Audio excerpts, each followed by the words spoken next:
Good morning. Welcome back to the Red Mic. Happy Friday. Hashtag Fun Friday. I'm glad you're here. Red Mic messages are leadership and life lessons picked up from 25 years as a public servant, 16 years as a youth football coach and scouting volunteer, and 10 years as a mediocre athlete with far more heart than actual physical ability.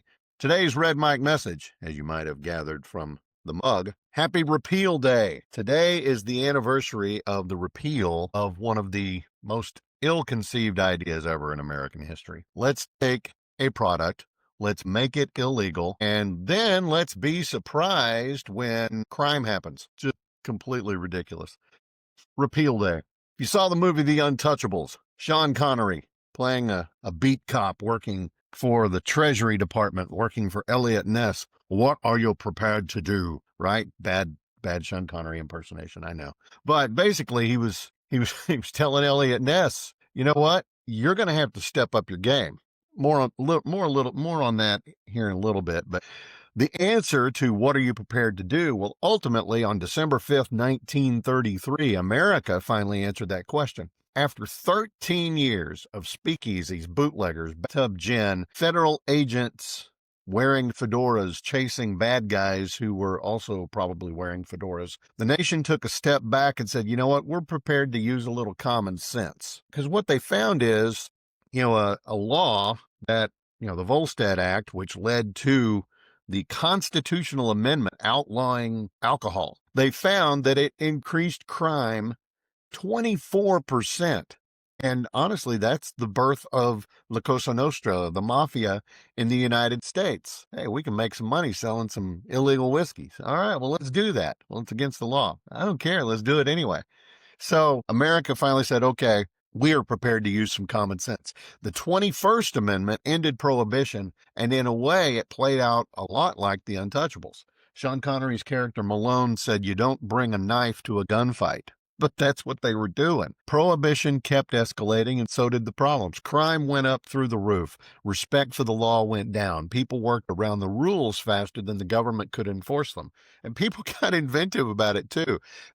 Without breaking the law, there was a company that actually created a grape brick. Basically, it was compressed and dried grape. And the instructions said on the packaging, whatever you do, don't put this in this amount of water and don't put it in a dark area, because if you do, it's going to ferment and it's going to turn into wine. So what did people do? They turned it into wine. Shout out to Forester Whiskey. What I understand, it's the only pre-prohibition company that lasted. I mean, yes, there was a break and then companies came back, but the Forester company kept producing whiskey even through the entire prohibition because they were producing it on a legal federal medical exemption. So, when you see an old Forester bottle that has 1910 on it, that's the one that actually was served throughout prohibition.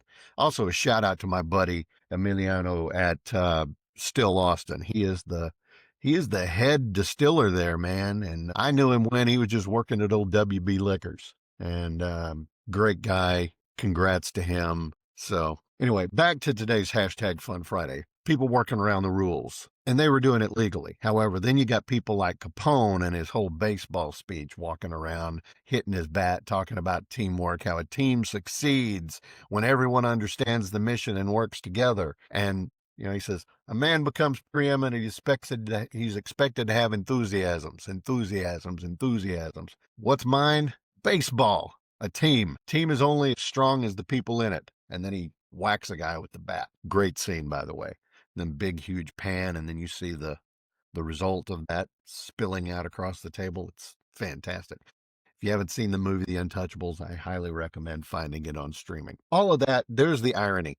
The government tried to legislate morality, without building a team behind it, and also without having buy-in from the American public. Yes, the constitutional amendment passed, but did people really want that to happen? No. And there was no alignment, there was no teamwork, and just like in baseball, if your team is not with you, then the season's going to collapse fast. Well, in 1933, Americans finally agreed on one thing. The prohibition experiment had struck out, and it was time to stop swinging at these bad pitches and call the game. So, on this repeal day, we raise a glass, legally, thankfully, to common sense prevailing, the return of personal responsibility, the end of government getting involved where it really just should not have gotten involved, and policies that work with the people, not against them. So, raise a glass today.